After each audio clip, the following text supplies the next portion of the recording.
এই লোকটি একদিন একটি ফলের দোকান থেকে অনেকগুলো ফল চুরি করে তার বন্ধুকে দিয়ে দেয়। ওই লোকটির বন্ধু তখন তাকে একটা ভালো বস্তা দিয়ে সেই ফলগুলো নিয়ে সেখান থেকে চলে যায়। ওই দোকানদার তখন ওই লোকটির কাছে টাকা চাইলে ওই লোকটি বলে, আপনার কি মাথা খারাপ হয়ে গেছে? এতক্ষণ ধরে আমি দাঁড়িয়ে আছি, আপনি তো আমাকে কিছুই দেননি। তখন সেই দোকানদার বলে, এই মাত্র তো আমি আপনাকে 5 কেজি আপেল দিলাম। তখন সে ওই দোকান থেকে বের হয়ে ওই লোকটিকে চেক করার জন্য আসে। পরে সে দোকানের সামনে এসে দেখে ওই লোকটির বস্তা খালি। তখন সে আশেপাশে চেক করে দেখে নিচে একটা আপেল পড়ে আছে। পরে সে লক্ষ্য করে তার দোকান থেকে অনেকগুলো আপেল চুরি হয়ে গেছে। এটা দেখে সে ওই লোকটিকে বলে, আমি যদি তোমাকে আপেল না দেই তাহলে আমার আপেলগুলো কই গেল?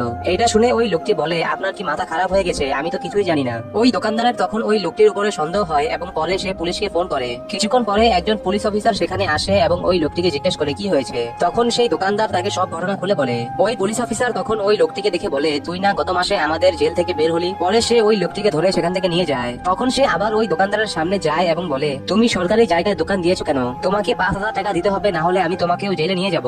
ওই দোকানদার তখন অনেক চিন্তা করে এবং পরে ওই পুলিশ অফিসারকে 5,000 টাকা দিয়ে দেয়। ওই লোকটি আসলে কোনো পুলিশ অফিসার ছিল না। ওই দিন বিকালে ওই তিনজন মিলে সেই আপেল এবং টাকাগুলো ভাগ করে নেয়।